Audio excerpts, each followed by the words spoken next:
नमस्कार। आज हम बात करने वाले हैं जियो फाइनेंशियल सर्विसेज के बारे में और ये समझने की कोशिश करेंगे कि आखिर वो फाइनेंस की दुनिया में ऐसा क्या कर रहे हैं जो सब बदल रहा है। तो चलिए शुरू करते हैं। तो इनके लेटेस्ट क्वार्टर से जो सबसे बड़ी खबर निकल कर आई है वो ये है।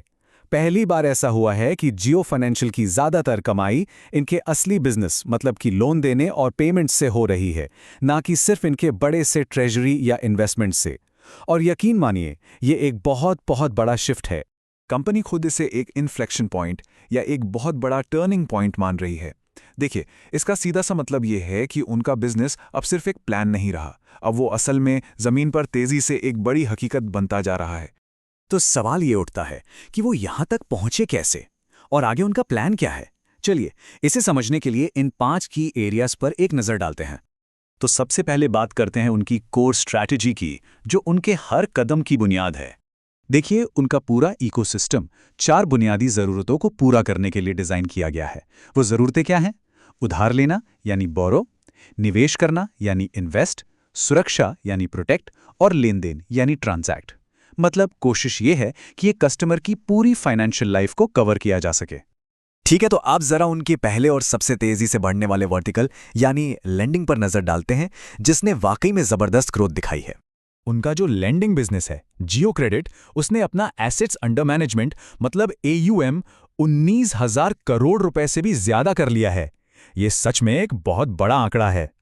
और इस नंबर को सही पर्सपेक्टिव में रखने के लिए ये पिछले साल के मुकाबले 4.5 गुना 4.5x की जबरदस्त ग्रोथ है। मतलब ये सिर्फ ग्रोथ नहीं है, ये तो एक तूफानी रफ्तार है। और ये ग्रोथ सिर्फ आंकड़ों में नहीं है। सिर्फ पिछले एक क्वार्टर में उन्होंने 8,600 करोड़ रुपए से भी ज्यादा के लोन बांटे हैं, जो दिखाता है कि उनका एग्जीक्यूशन जमीन पर कितना मजबूत है। लोन देने के बाद अब बात करते हैं पेमेंट्स की, जहां वो कस्टमर्स और मर्चेंट्स मतलब लेन देन के दोनों साइड के लिए एक पूरा इकोसिस्टम तैयार कर रहे हैं। यहां उनकी 2 pronged यानी 2 तरफा स्ट्रैटेजी को समझना जरूरी है। एक तरफ है जियो पेमेंट्स बैंक, जो हम जैसे इंडिविजुअल कस्टमर्स के लिए है, और दूसरी तरफ है जियो पेमेंट सॉल्यूशंस, जो दुकानदारों और बिजनेस के लिए बनाया गया है। और मर्चेंट वाली साइड यानी पेमेंट सॉल्यूशंस में जबरदस्त वॉल्यूम देखने को मिल रहा है। इन्होंने 16,300 करोड़ रुपए से ज्यादा के ट्रांजैक्शंस प्रोसेस किए हैं, जो कि पिछले साल से 156% ज्यादा हैं। ये कमाल की ग्रोथ है। वहीं दूसरी तरफ जो कस्टमर वाला जियो पेमेंट्स बैंक है, वो भी पीछे नहीं है। उनका डिपॉजिट बेस बढ़ रहा है और वो ऐसे इलाकों में अपनी पहुंच बना रहे हैं जहां बैंकिंग सर्विसेज की कमी है। चलिए अब आगे बढ़ते हैं और देखते हैं कि ये इन्वेस्टमेंट की दुनिया में क्या कर रहे हैं, और इनका मकसद है इसे हर किसी के लिए एक्सेसिबल बनाना। दुनिया की सबसे बड़ी एसेट मैनेजमेंट कंपनियों में से एक ब्लैक रॉक, उसके साथ इनका जो जॉइंट वेंचर है वो पहले से ही हिट साबित हो रहा है। इन्होंने अब तक 10 लाख से ज्यादा रिटेल कस्टमर्स को अपने साथ जोड़ लिया है। अब यहां एक बहुत ही दिलचस्प बात सामने आती है। इनका जो 40% रिटेल इन्वेस्टमेंट एसेट है, वो देश के टॉप 30 शहरों के बाहर से आ रहा है। इससे पता चलता है कि लोगों का भरोसा इन पर सिर्फ बड़े शहरों में ही नहीं बल्कि पूरे देश में बन रहा है। और इनकी स्पीड भी देखने लायक है। जरा सोचिए, सिर्फ पहले 6 महीनों में ही इन्होंने 10 अलग अलग तरह के म्यूचुअल फंड्स मार्केट में लॉन्च कर दिए। ये दिखाता है कि ये कितने अजाइल और तेज हैं। तो इतनी जबरदस्त ग्रोथ और मोमेंटम के साथ मार्केट लीडर बनने के लिए इनका आखिर ब्लूप्रिंट क्या है? देखिए, इनका सबसे बड़ा फायदा ये है कि ये एक डिजिटल नेटिव कंपनी है।